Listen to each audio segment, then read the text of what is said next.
Hi, I'm Joe Carraro, a former senator in New Mexico and author of Conversations with an Average Joe, a play that appeared on Broadway about political and corporate corruption. I'm also a registered independent and not running for office. And that's why I want to confront you and those we elected to serve us about how desperate things have become and what needs to be done right now with the White House.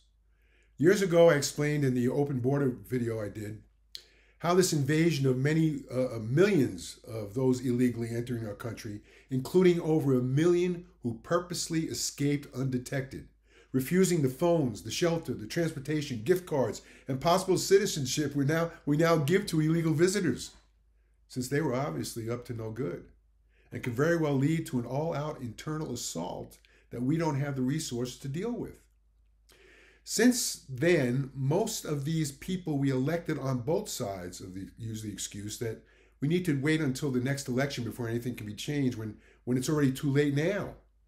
Now, let me give you an education about those we elected and how they either don't care or are too stupid to figure out what has to be done. These members of Congress are paid $174,000 a year, plus expenses along with the other lobbyist perks and other benefits, so that they and their staff and family members don't have to worry about an economy-killing inflation exacerbated by increasing crime and corporate greed. They have no clue what it's like to live like an average Jane or Joe, yet they ran for office to become public servants. But they don't feel the pinch of those here illegally entering into what used to be secure neighborhoods and businesses that now demand extra police protection, or the pressure of increased services on what was barely provided before. So, while us average folks have been out of money for a while, maybe this time when they run for office, they'll refuse their exorbitant salaries to feel the pinch and just receive expenses. Be like those legislators here in New Mexico who don't get a salary but only get expenses so that they can actually feel what their constituents feel. They're true public servants. Problem is, Congress has become isolated and insulated in Washington from the issues facing those who elected them, us. And how do they get elected? Well, they're chosen by the political parties who pick the ones with the most money, name ID, and loyalty to the party, not loyalty to our country or us, or dedicated to solving our problems. And then after they get elected, they serve their leadership, not their constituents. Most of them you never hear about running for office until they actually announce running for office. And then the leadership supports as long as they vote the way they're told. Just look at how all the Democrats vote lockstep like sheep as the media dutifully offers cover. Like when every single Democrat senator voted against funding for Israel, which I'm sure added to some encouragement to the attack on Israel by Iran, they were lockstep, fearful of doing what's best for us in our country because they'll be punished by their leaders. That's why nothing gets done and creates more problems. In New Mexico, we have 3 members of Congress and 2 of those senators who refused the funding for Israel, all Democrat, who appear terrified to do anything that would close our southern border by going against their leadership. Even Texas had to place razor wire between our 2 states to prevent those crossing illegally into New Mexico from entering into Texas. They're Texas. This is our neighbor and part of our same country, separating us with razor wire. And yet, these New Mexico officials, elected officials, allow those entering illegally to roam freely under the watchful eye of the cartels who now reside on New Mexico soil. Of course, they use the argument that Congress needs to pass legislation that would limit the number of illegal entries, which just continues to condone breach of our country's sovereignty and security. And what don't they understand about the word illegal? So they either want us to think that they're stupid or corrupt with a conflicted loyalty.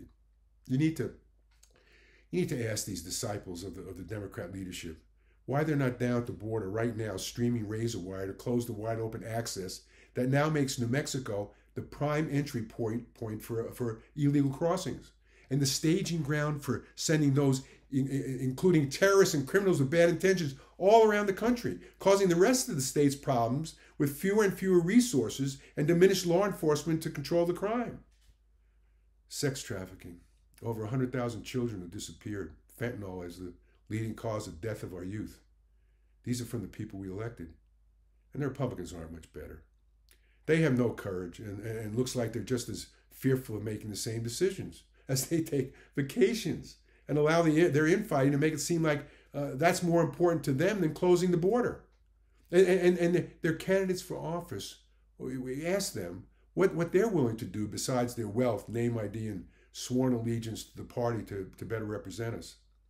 Of course, they also have Republican mega donor corporate giants benefiting from the incoming cheap illegal labor that doesn't keep prices low, but increases their profits. While at the same time, Democrats think that the illegals will become legal and vote for them, keeping them in office no matter how bad things get. It appears neither group has the morality or loyalty to their constituents and country or the wherewithal to close the border, or even take on the White House and its faulty arguments with all those advisors and confidants to the president, encouraging the status quo for the months leading up to the election. So why doesn't the appropriating House begin confronting these folks by immediately cutting the White House budget and other similar extensions in government, maybe even the salaries of Congress? That's if they're really serious. Of course, the pushback would begin immediately about how could all these folks pay their bills, which is what we've been trying to do for the past couple of years. Maybe it's time to play hardball with something really drastic that should not only cause some pain and complaining to the president, but maybe unite all those members of Congress who have similar constituents suffering at the hands of this administration, especially with congressional elections coming up. Do something. Oh, I'm also trying to update my play conversations, but every day there's something new, another distraction. But check out the original that was filmed from inside cast members' apartments because of the pandemic to see where we all came from and the issues came from. And watch my video, Open Borders, Closed Future, and other experiences at senatorcarraro.com. Thanks for listening as we all hope for a safe, fit future. Ciao.